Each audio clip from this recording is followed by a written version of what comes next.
Good morning everyone. পুৱাৰ চাহ cup দিনটোলৈ আৰম্ভ কৰিছোঁ।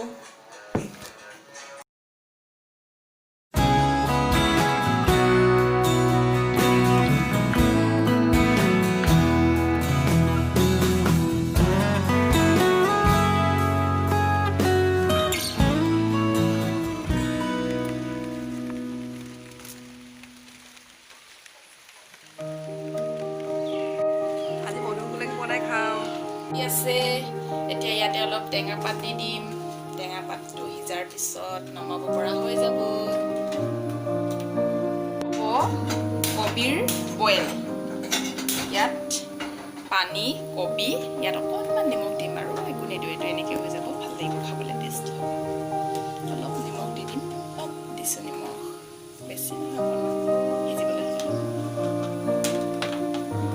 এইফালে দালি উতলিলে প্ৰায় হৈছে আৰু নমাবলৈ হৈ গ'ল আৰু খাব লাগে আৰু।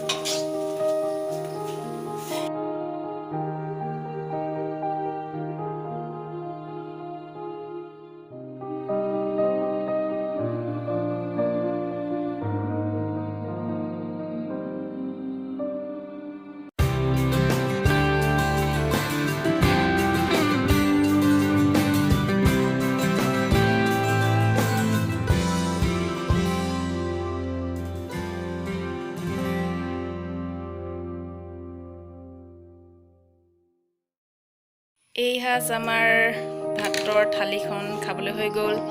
ইয়াত আছে মধুসোলং টেঙা আৰু দালি, ভাত, ডিমৰ আমলেট, এইফালে জিকা আৰু আলু ভাজি, এইফালে বুট দিছোঁ, বুটৰ লগত আদা জলকীয়া, এইফালে বইল কবি, ভোট জলকীয়া, নেমু, পিঁয়াজ, পানী। ঠিক আছে, এতিয়া আমি খাই লওঁ।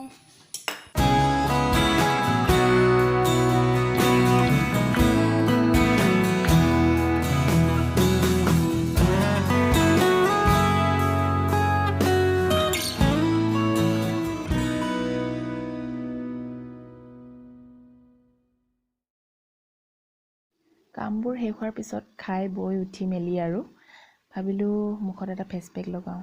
যিহেতু চব কাম কৰি মেলি আজৰি হৈ গ'লোঁ, সেইকাৰণে দুইজনীয়ে উলিয়াই ল'লোঁ আৰু তাকে।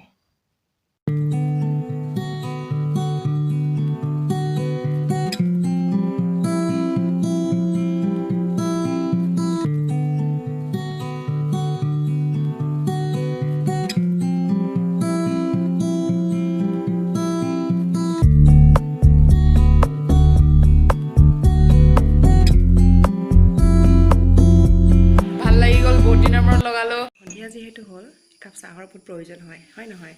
গতিকে আমি ভাবিলোঁ আমি একাপ চাহকে খাওঁ। আজি গ্ৰীণ টি বনালোঁ আৰু এয়া আমি খাব লৈছোঁ দুজনীয়ে। গ্ৰীণ টি স্বাস্থ্যৰ কাৰণেও ভাল আৰু সেয়ে আমি এতিয়া গ্ৰীণ টি খাম। আমাৰ আজিৰ ভিডিঅ'টো ইমানতে সামৰণি মাৰিলোঁ। ধন্যবাদ।